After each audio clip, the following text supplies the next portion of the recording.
The Middle East is spending huge money on this. A lot of it's not working, but I guarantee you what will work is people gambling on it.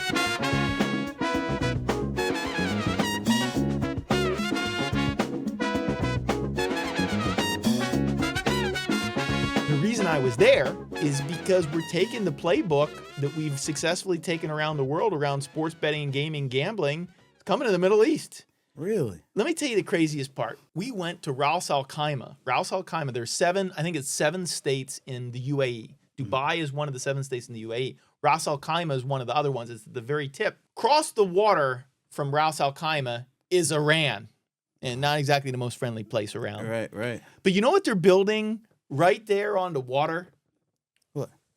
A Wynn Casino. I'm sitting there, I'm like, I am literally at the construction site of a Wynn branded casino in Ras Al Khaimah, where if you squint, you look over the water and you see Iran. It goes to show you that the Middle East has completely changed its view, gaming, gambling, etc. I did meetings for a week. I don't think I heard a question about Sharia law a single time. I was welcomed with open arms in every city I went to, saying, you're one of the guys who was involved early with FanDuel. How can we get some of those people helping out on our projects? Wow. We're looking at a company involved with the Dubai lottery, and it's all coming. Lottery, fantasy sports, casino gaming, and sports betting. It's just like what happened in Brazil with Hey do Pitaco. Yeah. We're taking what we did in South America, and our companies are going to start operating in the Middle East. Isn't that crazy? I mean, you know a city's thriving if you see them building one or two things. If they're building a Wynn or a Wawa, then this place is going up. Rent's going up. when a Wawa comes in town now. But listen, years ago I'd say, well, when we see the Wawa in the Middle East, the way the world's going, maybe we will see the Wawa in the Middle East. It's coming. The birds are coming. They're on their way. No, it really is crazy. One of the other things that was fascinating about the trip, Derrick, was almost every meeting I went to, I was surprised how many expats were involved in this. I thought, well, okay, I'm in Saudi Arabia. I'm going to meet a bunch of the locals. Oh, I'm in Doha. I'm going to meet a bunch of the locals. I'm in Ras Al Khaimah. Everywhere I went, it was guys from London, gals from the U.S. It just turns out that, one of the biggest problems the Middle East has, they have a talent problem. They don't actually have enough people. They got to import all the talent. So when a guy like me shows up and says, I have companies that do startups and you want some former FanDuel employees to come work on this project, et cetera, you're like, please. Yeah. And almost every meeting I was in, it was rare that you saw anyone actually natively from the country in any one of the meetings. Yeah. And so I stay at a hotel in Riyadh, and I've been told that, look, Dubai is going to be very modern and Western. Qatar also is going to be that way. But yeah, Saudi Arabia is a little different.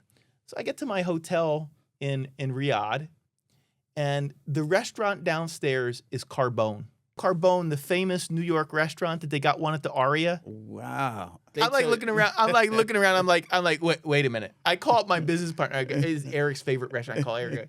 Eric, I just want to let you know the restaurant in Riyadh is the famous Carbone from New York. So it turns out I was only there one day. I couldn't get into Carbone because it was closed for a private event. So me and TJ, we decide we're going to go to this place called Monopoly. It's called Monopoly. I was like, I got it. Yeah, we'll try it. That was the best Italian restaurant I've ever eaten in my life. Now, Derrick, I'm Italian. I'm 50 years old. I've been to Rome. I am going to tell you right now, this is not a joke. I think that was the best plate of pasta I've ever had in my life at Monopoly in Riyadh. Now, can you explain that to me, Derrick Brooks? Wait, I got to hear it slower. So Mom would not be happy with what I'm saying. Mom would not be happy with what I'm saying right now. I'm not making that call to Mom. You go ahead and make that call and say the best Italian food you got was in Riyadh. You go ahead and tell her that. Yeah. Unbelievable. The way that the Middle East is going is fascinating. And, I was there for a dinner in Dubai. And you see the Burj, the big skyscraper, the mall. I mean, just the view I had for that one dinner. I'm just sitting there. I'm like, you know what this reminds me of? And it actually makes me sad to say this. It makes me happy and excited because we're going to be doing business there. But as a kid of the 80s, it reminded me of the U.S. in the 80s. Wow. It reminded me of the 80s and 90s, right? The U.S. has lost the step, right? Let's make no mistake. Look, I'm a huge U.S. guy, like greatest country ever. But man, oh man, Dubai's got it all over on us in terms of optimism, excitement, blank sheet of paper. Yeah. They're lapping us right now in their ability and desire to do new things. And, you know, being there in 2025, it just kind of made me feel like when I was a kid growing up in Reagan 1985 America, you can do whatever you want. It just, you know, it doesn't feel that way anymore 40 years later. And it's over in Dubai. And so there's something bittersweet about that, though, Derrick. Yeah, I think, too, when you think of, like, the optimization of how do you make your country the best or one of the best is, you alluded to it earlier, is you start to seek out the best people, because the odds of you having the best people at every single facet, Exactly right. It's not possible, right? So you seek out the best. So I keep going back to your famous Italian dinner, and in my head I'm thinking you had the best Italian food you ever had was probably cooked by a chef named Raheem Jackson. He wasn't even Italian, and you had the best Italian food. They seek out the best people to put in the best situation. Yeah, and the guy who was the chief investment officer for Rouse Al Khaimah, he's an Italian guy. He went to MIT. And so time and time again, you saw this playbook. You saw a Western educated person, maybe even from Saudi or wherever it was. But, you know, you started talking and you just quickly got to understand that the U.S. is one in a certain important way. Yeah. We've exported our culture. Yeah. Let's make no mistake. Yeah. You know, the scions of state from around the world come to our Western universities to learn our ways. Yes. But it is a little bittersweet to watch a new geography lap us in their ability and desire to build and innovate, where some sclerosis is really set into the United States. It goes from that into me watching the Olympics this past summer and finding out they had a breakdancing competition. Yeah. Right? And I'm like, wait, breakdancing was originated here in New York. What are we, going against ourselves? And like, are we going to divide this up into the states? And I started seeing other countries, and we'll just shout out Australia. That lady made my life for a month. She was the best. But the best part about her was not just her. One of the guys in the NFL, when he caught a touchdown, his touchdown dance was her dance in the end zone. No, that was the best. No way. That was he literally he did her dance in the end zone when he scored a touchdown, and everyone was like, "I know what that dance is." Yes. That was the best part, was that you could recognize that was her dance. No one could tell her anything, whether she won or lost. It was beside the point. She won because she won. She was the most talked about. Of any she athlete. won the Olympics. Yes. That's right. Simone Biles, Curry hitting that shot at the end. None of that mattered. Everyone was tuning in to see this. The only other people who gave her a run for her money were the two pistol shooters. The guy who shows up and doesn't give a shit and just shoots the gun, and the girl with her little teddy bear or whatever hanging down. The two, you know, it cracks me up too about that is I think they both won the silver medal. Right? That's the funniest part of all. Now, how much does it suck to be the person who won the gold in those situations and go, hey, guys, I won. How come everyone's paying attention to the one who got the silver medal? Well, he looks like a gangster. That's why. So, okay, I got it. And he just drinks beer, shows up, shoots a couple shots, and goes home. I've been practicing for years just to become second fiddle to this guy. Doesn't matter. Who showed up in overalls. And you know what's funny, too? The other thing I didn't understand at first, and then it dawned on me, how dumb am I? You know, I spent a lot of my time in L.A. It's like, why the hell is Snoop Dogg like the honorary captain of the team? When did he become the mascot of the U.S. team? When did he become the mascot of the U.S. team?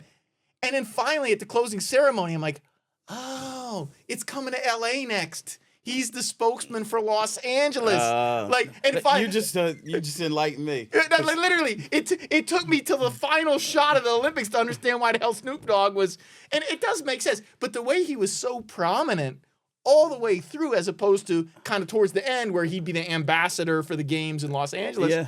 I mean, I was like, what the hell? Snoop Dogg is everywhere. He's on T-Mobile commercials. He's on, what the hell? And literally, he was at every event. Every you know how you event. flip through the channels and you get the ping pong and you're like, nobody's at ping pong. You see Snoop like, get her. Because that's Snoop. Why is he at a ping pong event? It was crazy. He was Why? everywhere. Why the hell isn't he? Well, listen. What we need to do is we'll need to get Snoop Dogg to the Wynn Casino in the UAE when it opens. Yeah. Let's actually. You know what? Maybe we could set odds on that right now. Yeah. What are the odds that Snoop Dogg is at the opening of a Wynn Casino? I don't know. I might give 50-50 on that right now. I would too. He's down. Snoop is like the ambassador of everything. If you want something sold, Snoop is there. Yeah. I saw him. He was selling smokeless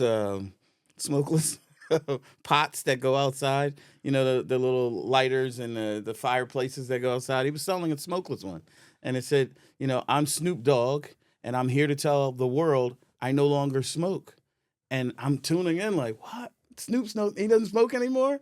And he said, while I'm outside and I'm doing marshmallows because now I got a smokeless grill. And I said, it's just genius. Snoop is everywhere. He says it's a peanut butter on jelly on gold. Yes.